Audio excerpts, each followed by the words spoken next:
Sharper Point Commentary, presented by Schwartz Laser Eye Center. Generally, in life, I like to think of myself as an optimist. I have great hopes for the new year. So why am I so cynical when it comes to politics and the border? Part of it is because I worked as a political consultant in Arizona, a border state, sitting in on conference calls with office holders and candidates for office, hearing other consultants discuss shaping public policy not in terms of how it would help the public, but instead in terms of getting the most votes from the public. That proved to be more than my stomach could take. So even though the reopening of the Lukeville Port of Entry is something to celebrate, helping both Arizona's economy and the economic situation of our Mexican neighbors by resuming legal cross-border traffic, I'm still having some negative feelings about it. And I find myself maybe as cynical as ever. Partly because Brandon Judd, head of the Border Patrol Agents Union, told me that Lukeville is reopening because of something other than action on the part of the Biden administration.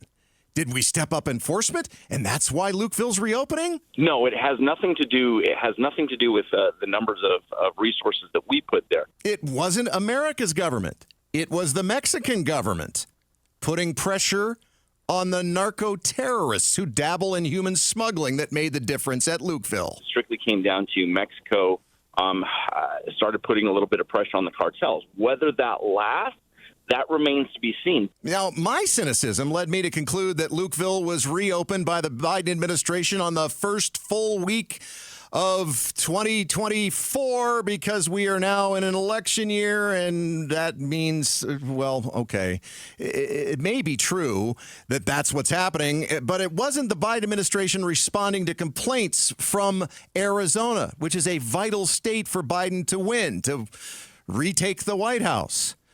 Yeah, it came down to something much more cynical that had to do with the election, at least according to Brandon Judd. The cartels recognize that they're a business. They're in it for profit. And they recognize that if the numbers stay as high as they are, there's a good chance that this issue could hurt Biden in the election. And so they want the lax policies that Biden has because it allows them to generate profit. Again, we're still 2.5 times higher than what we should be in normal apprehensions. That means the cartels are still generating 2.5 times more profit than what they used to. Boy, I think the only way I could become more cynical than my time in politics created is to go work on the border. Thanks for watching Sharper Point. Click to see more from Arizona's morning news and tap the button in the middle to subscribe.